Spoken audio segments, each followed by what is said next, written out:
哎呀！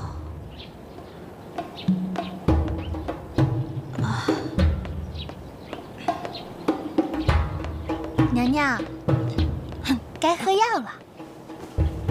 先把宋太医的药停了吧，咱们是时候计划一下，该出演那场流产的戏了。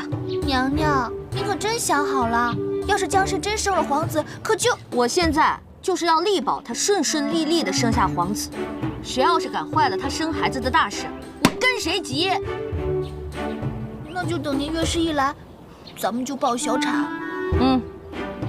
哎呀，这个撒谎的最高境界啊，就是连自己都信了。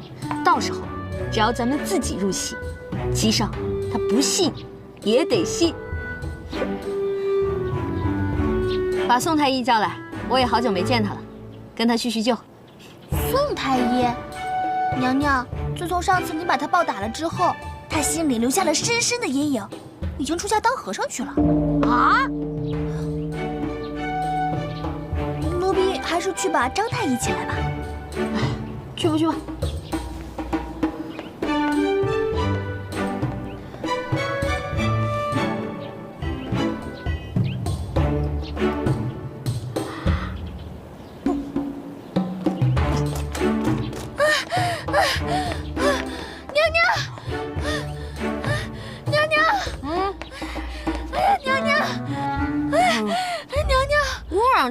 注意点仪态。娘娘不好了！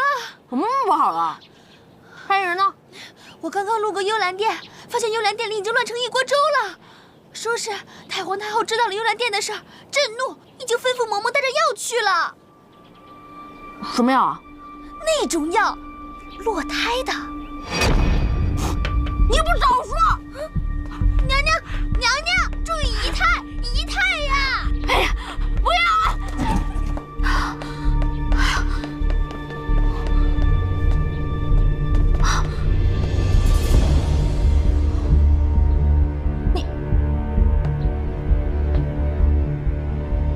你喝了？你怎么就这么着急啊？你再等哥一会儿，哥不就来救你了？你救我？哎呀，我不救你谁救你啊？哎呦，这都憔悴成什么样了？乖，想哭就哭吧，哥是你可以依靠的肩膀。姐姐，你这是做什么？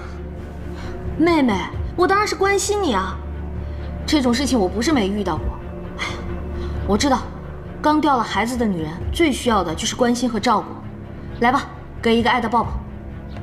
你别再这么假惺惺的了，这没有外人，你装给谁看？我告诉你也无妨，这药我喝与不喝都没什么两样。什么没两样？对我来说完全不一样。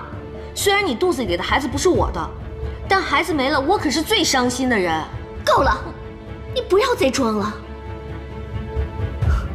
我现在就告诉你，其实我根本就没有怀孕，这只不过是我挽留皇上走的一步棋而已。你说什么？你没怀孕？那幅画像的事，本是我想陷害姐姐，即便陷害不成功，我笃定依照姐姐的性格，定会置我于死地。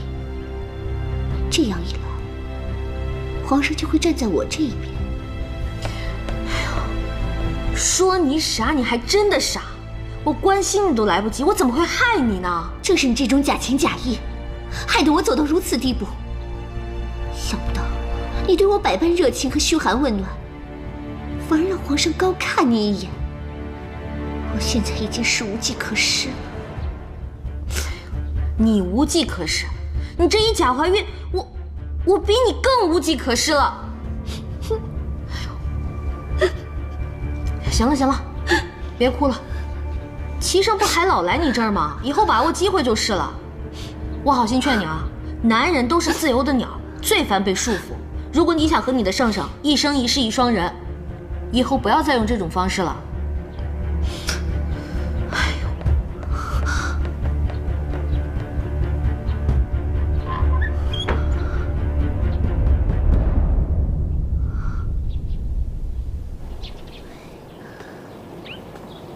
娘娘，怎么样了？江氏她没怀孕，啊？你说什么？她是用了小三的惯用伎俩制假怀孕，为了笼络齐生的心。太好了，这样的话就省了咱们的事儿了，也不用咱们杀生作孽了。我的宝贝儿，这对我来说算什么好事儿啊？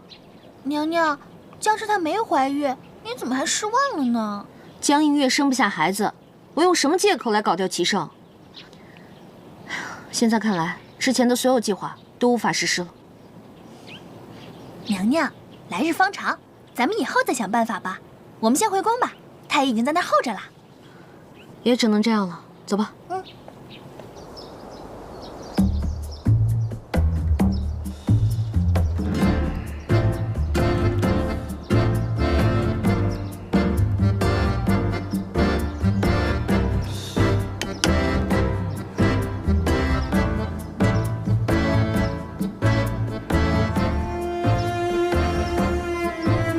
小张，别睡了。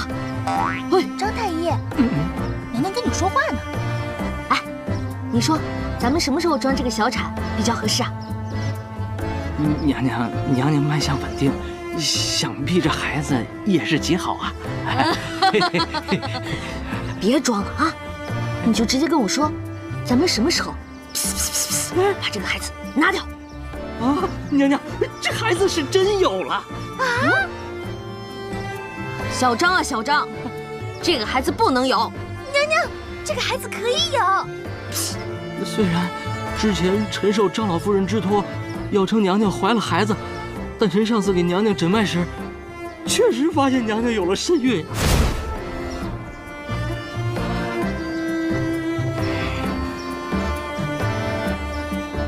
那你上次为什么不说？娘娘，臣和您如实说了呀，临走的时候还嘱咐娘娘吃安胎药呢，臣也是如实向皇上禀报的呀。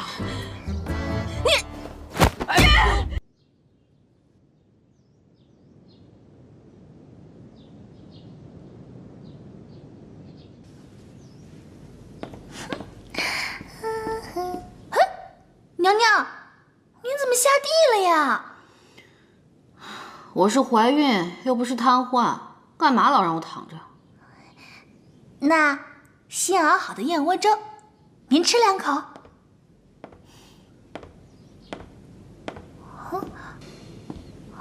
让朕来吧。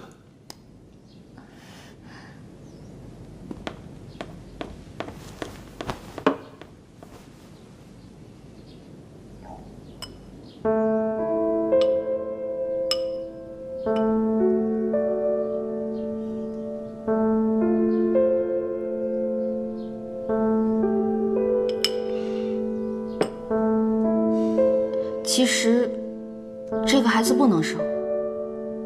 一开始朕也这么觉得。既然你也这么觉得，那咱们就趁现在还来得及，赶紧把这个孩子拿掉吧！啊！可当朕知道有了这个孩子的时候，心里竟然很欢喜。可是，这个孩子我生不了。这又是为何？上次你不是说你爱吃酸的，无酸不欢吗？现在怎么又不能生了？我这些都是为你好啊！这孩子生了会增加张家的势力，为了不让张家的势力过大，这个孩子还是不生为好。孩子和张家之间，朕当然会选择孩子。若你如此替朕放心不下张家，朕明天就扳倒他。哎，别闹别闹别闹！既然你不担心张家，你就不害怕我这个性子把你的孩子带坏了？若你担心的是这个，那大可不必。到时候会有奶妈替你看好孩子。皇上，我不能跟你生这个孩子。这么说，你是不想和朕共同生养一个孩子？这不是和谁生的问题，而是让我生孩子，我根本就没有那个功能，我接受不了。你可知道，你这话是大逆不道。生儿育女是你的责任，怎么能由你的意愿左右？一定要生吗？啊！你若是敢对这个孩子做什么，朕是不会放过你的。朕命你好生休养，不要胡思乱想，听明白了吗？哎呀！怎么了？我头疼。朕命御厨做了你最喜欢吃的榴莲粥，一会儿就送过来。我不想吃榴莲粥，我想吃鸭脖、鸭肠、鸭心、鸭锁骨。我头疼，哎呀，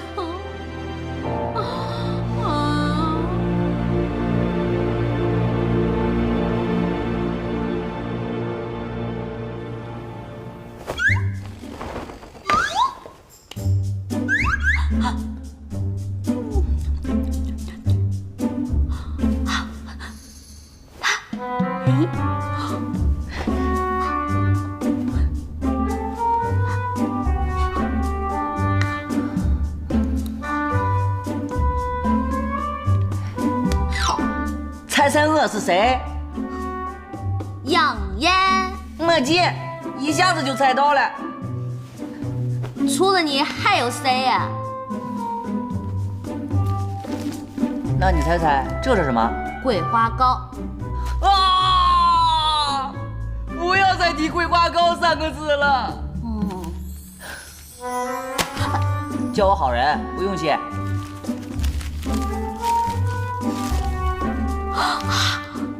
你怎么知道我想吃鸭脖子啊？我平时就喜欢在宫中飞檐走壁，要是知道我心上记挂的某个人有个小小的心愿，我就一定会送去。当然，你可以叫我夜行侠。哎，那无需赞我，哥就是这么潇洒，做好事从不留名。我就是想问问你，我是不是洗澡、睡觉你都要看？你这是在侮辱我！我有职业操守的，不该看的我绝不会看。我是夜行侠，不是偷窥狂。来，咱俩一起吃。不吃。啊！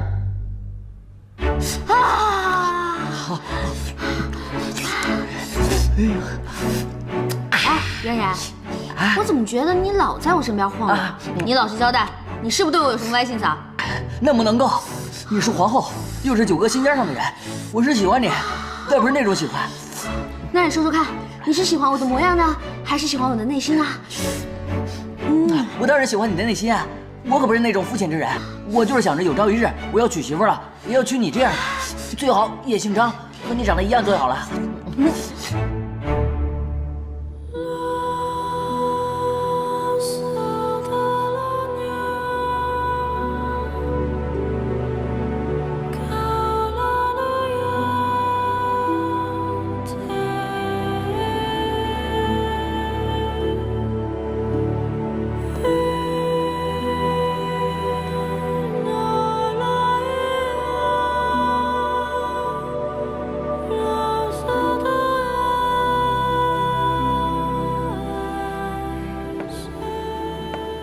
陛下多久没有看过妾身为您跳舞了？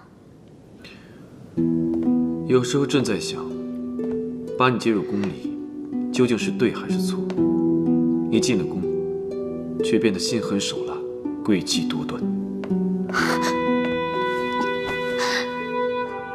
皇上，上次你用画像一事要陷害皇后，朕并没有深究，一是念在你一时糊涂，二是皇后嘱咐朕不要为难于你。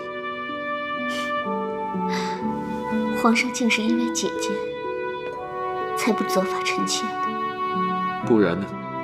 妾身以为，皇上对我还有情，才会忍耐我的小性子。这已经不是你耍耍小性子那么简单的问题了。你居然谎称怀孕来欺骗朕！皇上夜宿皇后那里，妾身心里实在难受，才出此下策。那都是对您的一份爱、一份情才会这么做的。因为爱，你已经被私情迷了心智，做了那么多违背本心之事。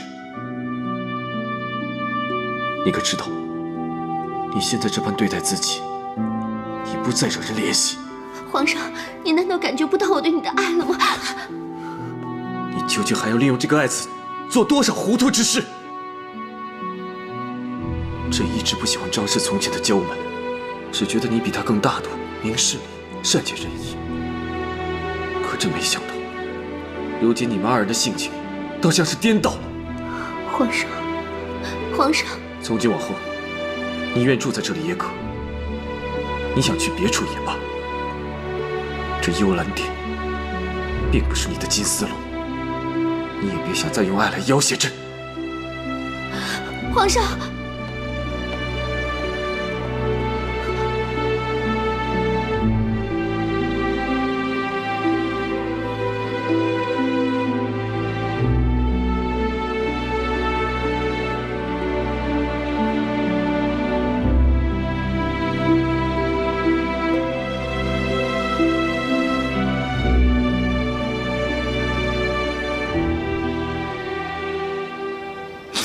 我这次把你找过来吧，就是想跟你说一件更重要的事情。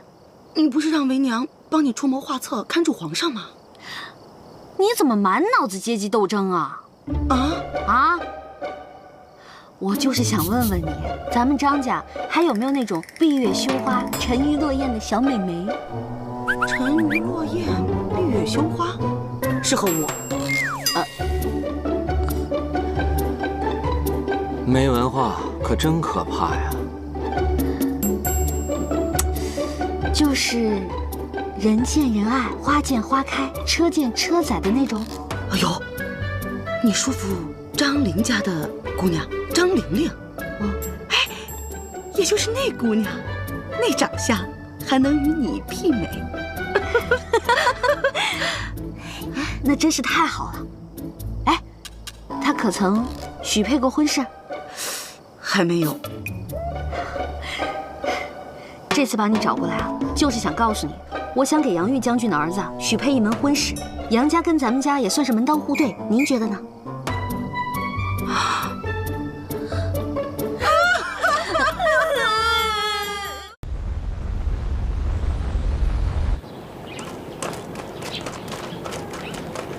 你们几个放这儿吧。给皇后娘娘请安。给皇后娘娘请安。强公公，这什么意思啊？该不会是要把我赶出去，你们要易主了吧？回皇后娘娘，皇上是怕您预期反应太大，怕您遭罪，想来兴圣宫陪您。您看，东西都拿来了。What？ 齐上要搬来兴圣宫来住？No no no no no no no！ 我坚决抵制。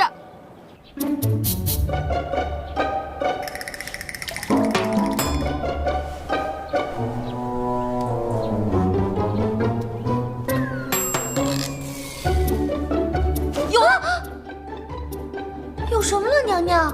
我刚才吃饭的时候就见您心神不宁的。我有办法让齐胜不来烦我了。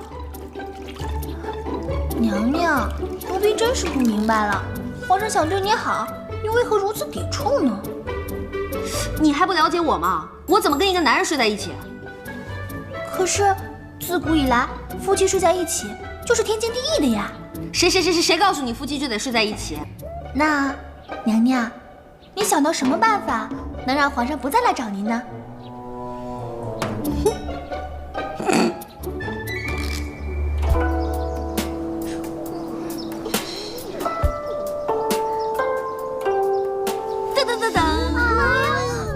哎，别害怕，这个呀是我特地从马来给姐妹们运过来的榴莲。臭啊！什么东西啊？我们还是吃自己的瓜子吧。现在的情况呢，大家私底下肯定都已经议论过了。皇上确实决定卷着他的铺盖卷来我的宫里常住，但是，所谓国有国法，家有家规，我作为皇后，后宫之主，不能独享专宠，所以我便谢绝了皇上对我的恩宠。皇后娘娘，这是哪的话呀？您现在有孕在身，皇上理应多跟您待在一起。就是啊，就算是待在一块儿，又能待几日啊？你闭嘴，哪有你吃醋的份儿？就是。哎，你们这个时候跟我闹情绪，我可以理解。所以后宫日后的建设，我打算把它提上日程。我做了一个策划，还请姐妹们跟着我一起参谋参谋。娘娘，您说。这个策划案呢，叫做轮宿制。轮宿制。意思就是呢，让皇上按照表格上的次序，叫姐妹们轮番去大明宫侍寝。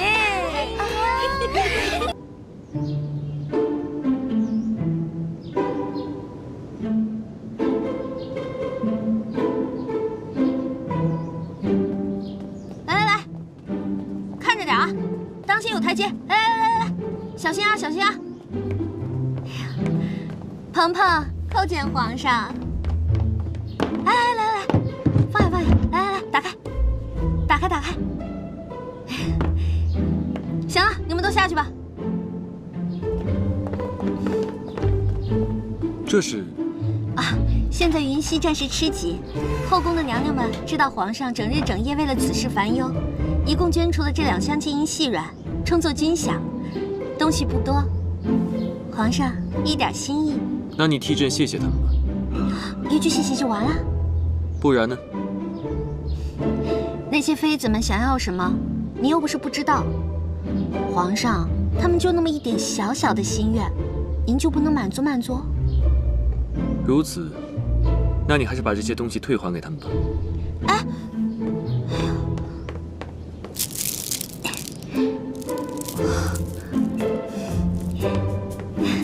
这些东西啊，是还不回去了。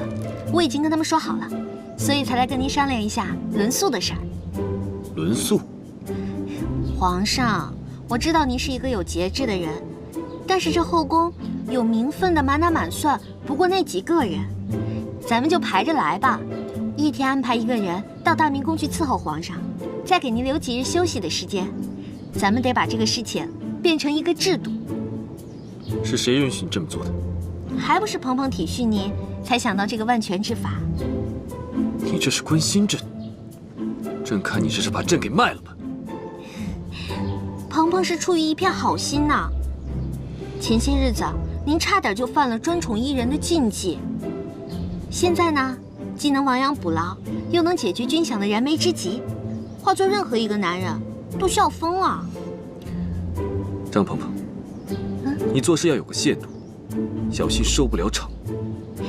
皇上要是不答应，那才叫收不了场呢。所谓吃人家的嘴短，拿人家的手软。你，皇上，臣妾觉得后宫的那些妃子们也挺不容易的，她们整日整夜的跑来我宫里闹。您说我这还怀着孕呢，我哪受得了呀？解铃还须系铃人，您就答应了吧。看在你怀孕的份上，朕就不跟你计较，此事便听你的。太好了，那我这就回去给他们报个信儿。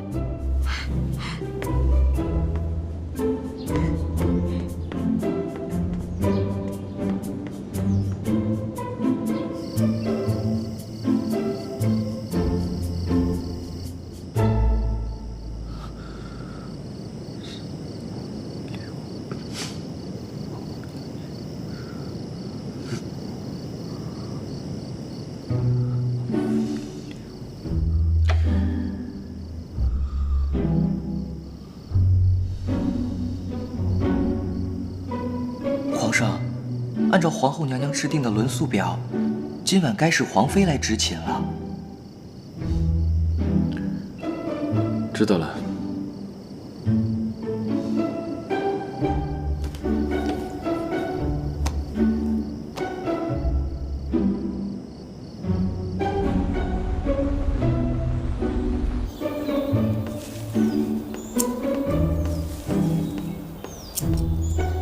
娘娘，我给您弄来了，这就是侍寝轮宿表。宝贝儿，真是辛苦你了，又让你去跟强公公使美人计啦。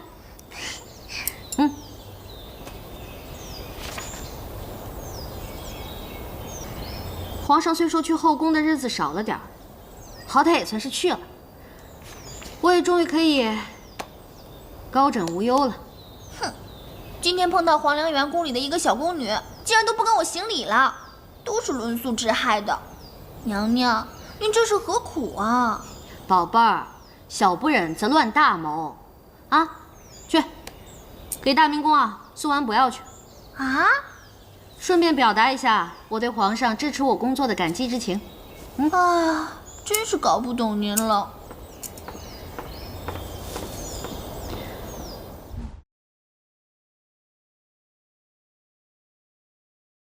皇妃，上次你给我的那个胭脂可好用了。是什么牌子啊？啊，来了。你们这是怎么了？一大早上哭哭啼啼的。臣妾恳求皇后娘娘垂怜，许我们几个姐妹出家给皇上、皇后和皇祖母诵经祈福去。这一大早上呢，集体玩出家，这是唱的哪一出啊？皇后娘娘的轮宿制是给我们几个妹妹万分周全的考虑，只是我们没有福气享受罢了。唉，该来的总是来了，看来这9妞啊，是忍不能再忍。我们姐妹几个想着，既然不能讨皇上欢心，还不如把位置让出来，好让皇上把那幽兰殿那种可心的人纳入宫中伺候啊！是啊，娘娘。行了行了，都别哭了，坐下吧，咱们有话慢慢说。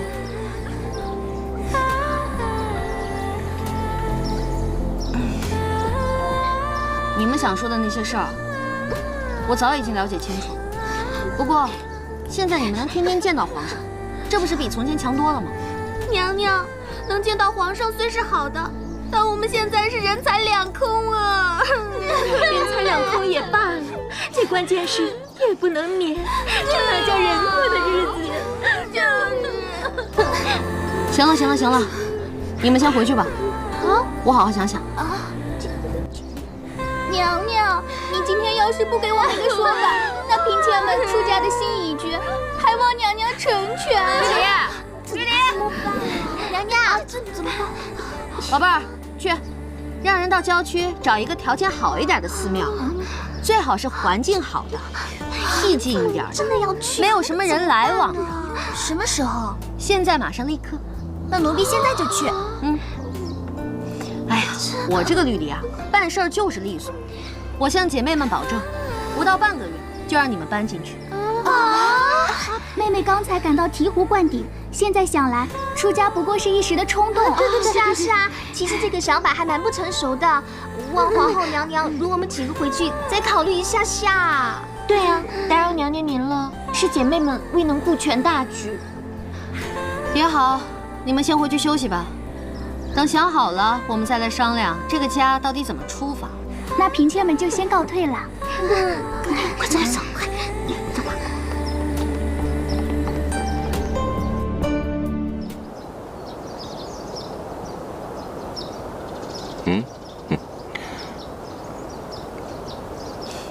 赵王，我与你的关系呢是剪不断，理还乱，所以今天我把你找来，是有很重要的事情想要问你。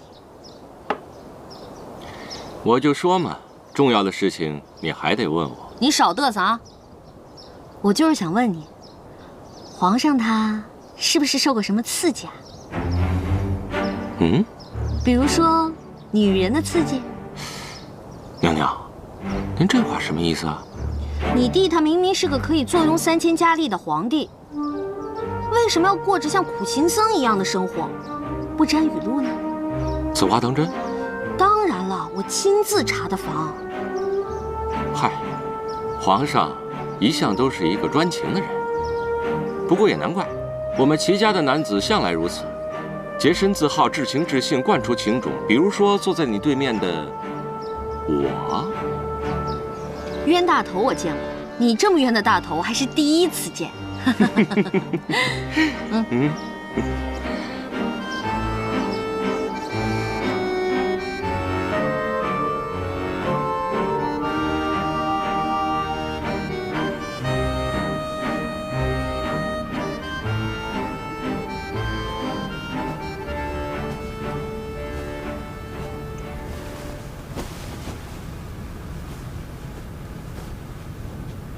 娘娘，赵王今日可跟您透露了什么有用的消息没？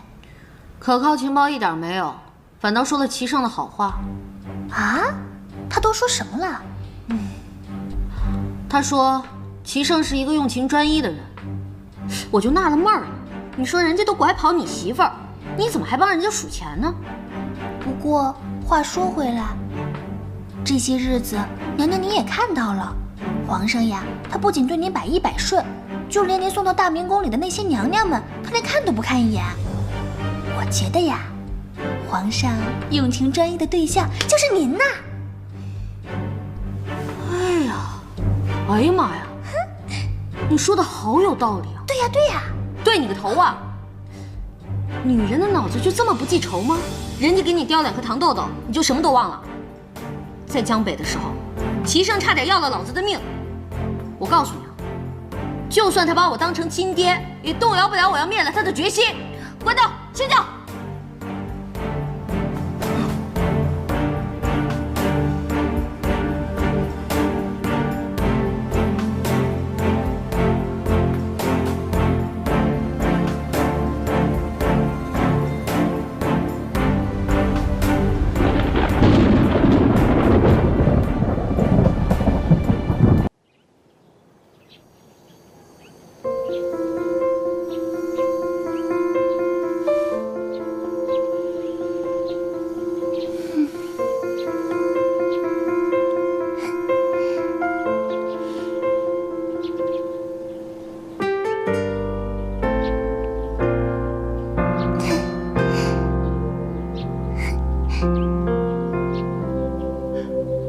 这身段儿还真是不错呀，简直就是沉鱼落雁、闭月羞花，人见人爱，花见花开呀。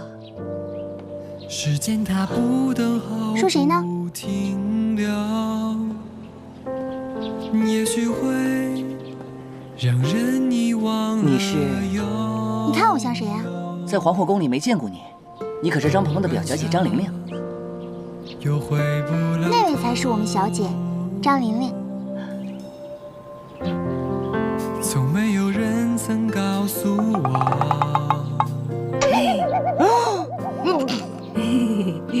快乐才是真正的勇敢。糟友们，你家小姐貌美如花，性情温和，像一朵芳容，可是她还没你漂亮呢。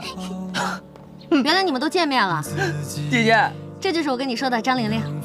啊，你是张玲玲？正是张陵将军的长女张玲玲。你刚才只是跟公子开了个小小的玩笑。姐姐，我想死。杨言啊杨言，你也有今天啊！不想活了。这样，你等会儿啊。别让我活了，我的名誉呀！过来。怎么样？觉得我们玲玲还行吗？当然100个满意啊！那就太好了。只是不知道人家姑娘的意向如何。放心吧，你们俩的事儿包我身上。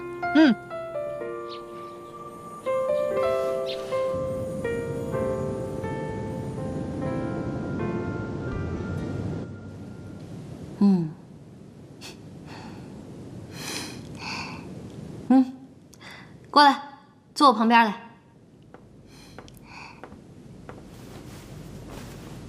娘娘，哎，叫娘娘叫远了。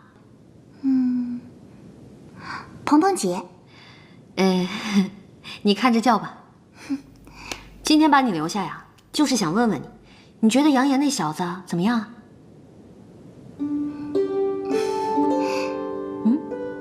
行了行了行了，姑娘一摆这个表情啊，我最清楚了。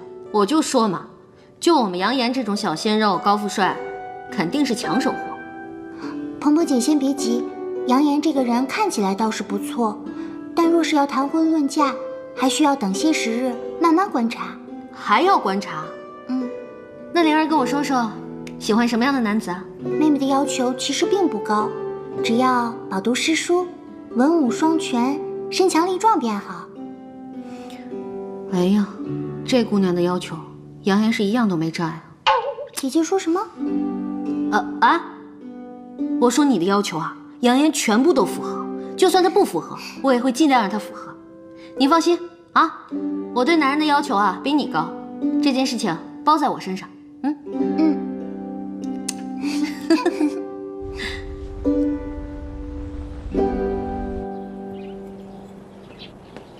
哎，都摆好了，马齐了啊！哎，是。这儿，到这儿。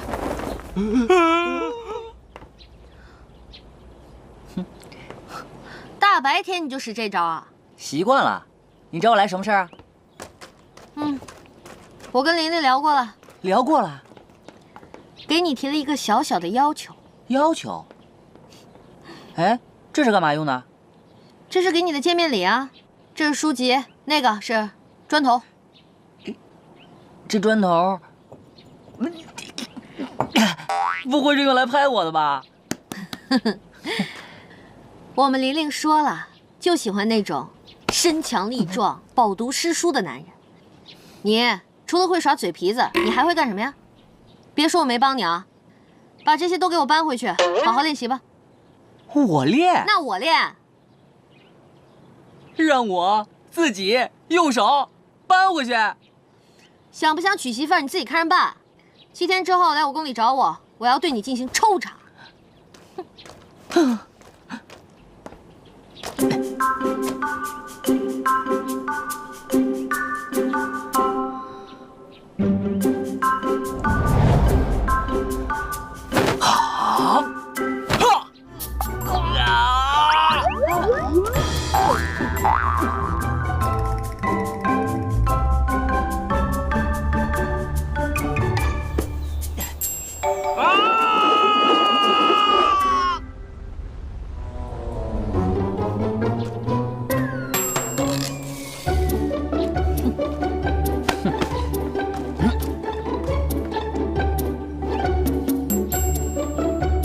样子，你是准备好了？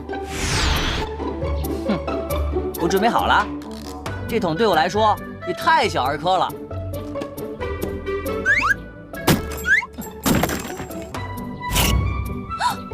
你要干嘛？你要干嘛？娘娘，娘娘！救命啊！救命啊！救命啊！女神姐姐，我这只手还空着呢，还能再扛起一人。姐姐，要不你也来试一试？行了，明天带你去个地方。啊？去一个地方？哎呀！哎！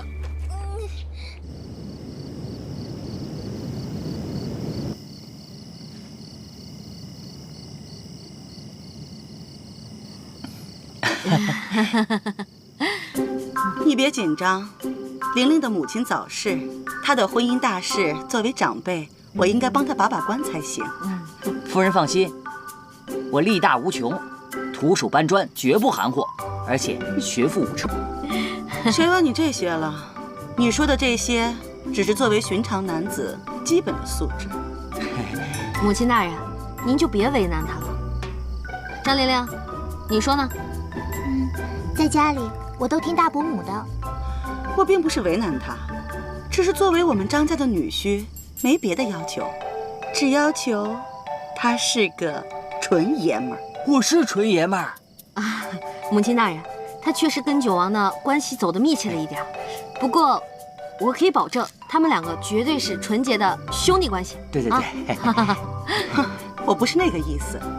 来人，好酒好菜伺候。这是什么情况？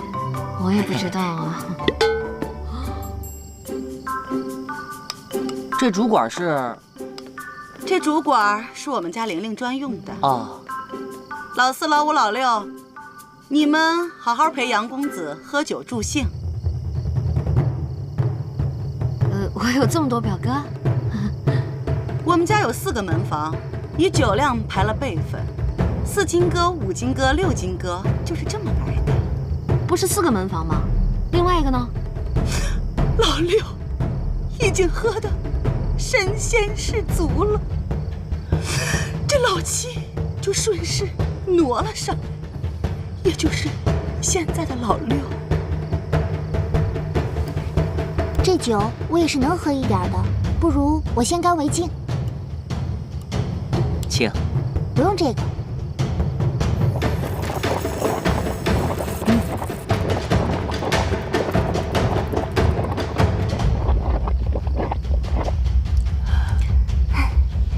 小酌怡情，小酌怡情。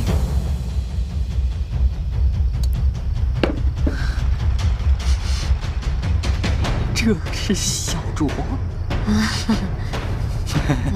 我只能祝你身体健康啊。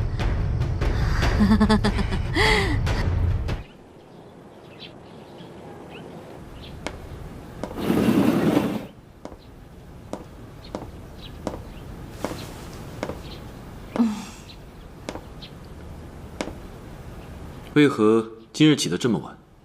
最近实在有太多事情要我操劳了，太辛苦了，多睡了会儿。操了啊！朕看你整日没什么正经事儿，不是帮人相亲，就是忙着组局喝酒。你别忘了，你肚子里还有个孩子呢。我呀，这不正给他树立一个乐于助人的好榜样吗？吃饭喝酒，是好榜样吗？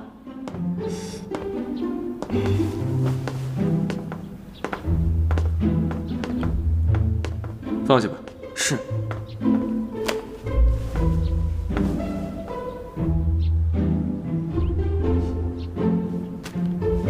这些史书、兵书以及4书5经，一定要抽时间熟读。听太医说，这是对胎儿极好的早教。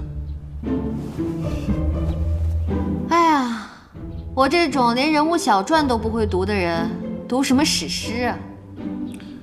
你若不行，朕会从宣灵院派个太傅过来教你。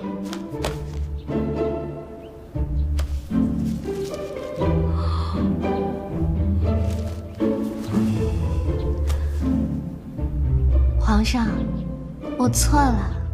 真知道错了？真知道错了，大错特错。我应该好好的在宫中养胎，注意胎教。罢了，书就不用读了，退而求其次，不如你学学刺绣。啊？说不定怀的是个女儿呢。不，万一是个男孩呢？学刺绣，那岂不是让他在我肚子里的时候就变得娘里娘气的吗？朕的儿子，绝不会像你说的那样。就请皇后为朕绣个荷包吧，也好修身养性。咱们就不能再商量商量？万一他真的是个儿子呢？啊5日后，朕来取你的荷包。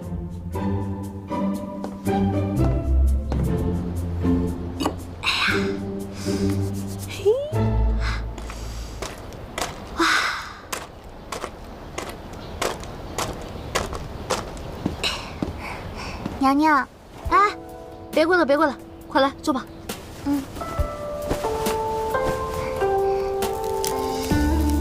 哇，娘娘，这是什么呀？好臭啊！这个啊，是我特地托人从马来运过来的榴莲。来，这个。不用了，谢谢娘娘。那我自己吃了啊。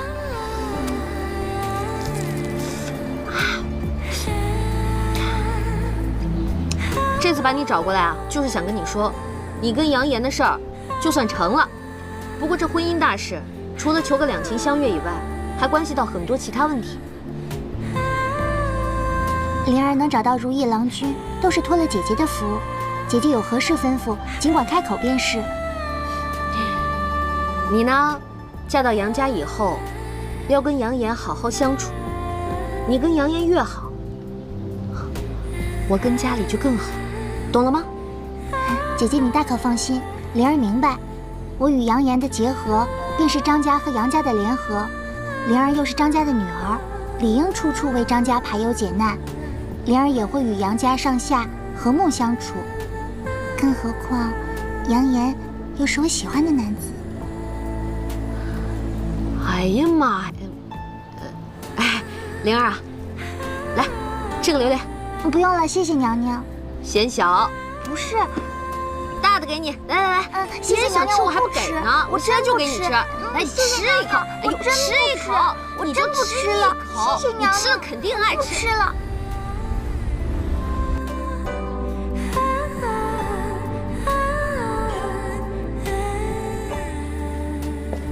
今天你要嫁给我，皇上。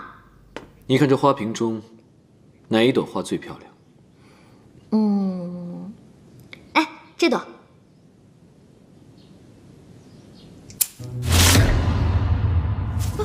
你这是干什么？花束讲究的是整体美，一枝独秀的花太抢眼，反而就不好看了。你小子是在嫌我强出头啊？哼，还好啊，我是做足了功课。怎么，找朕有事？的确有事，想求皇上成全。说吧。我家堂妹啊，与杨将军的小儿子杨岩两情相悦，难舍难分。你说这百年难遇的纯真感情，实在是难得，所以还请皇上赐婚，成全了他们。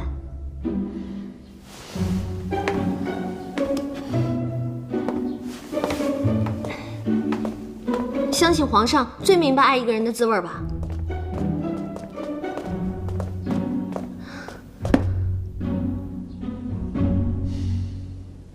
朕懂。不好受吧？这个无需你操心。哎，真是不好受啊！如今这两个小朋友算是坠入了爱河。正所谓落花有情，流水有意，千万不能眼睁睁地看着一江春水向东流啊！朕许了。这就许了？明日一早，朕就宣旨，君无戏言。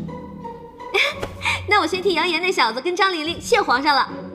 朕只是希望，你临产前的日子，不要再东跑西跑的，待在兴圣宫，好好养胎。你这是禁足的节奏啊！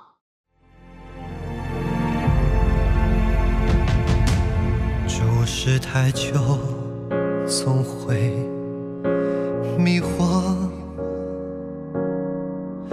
看不到，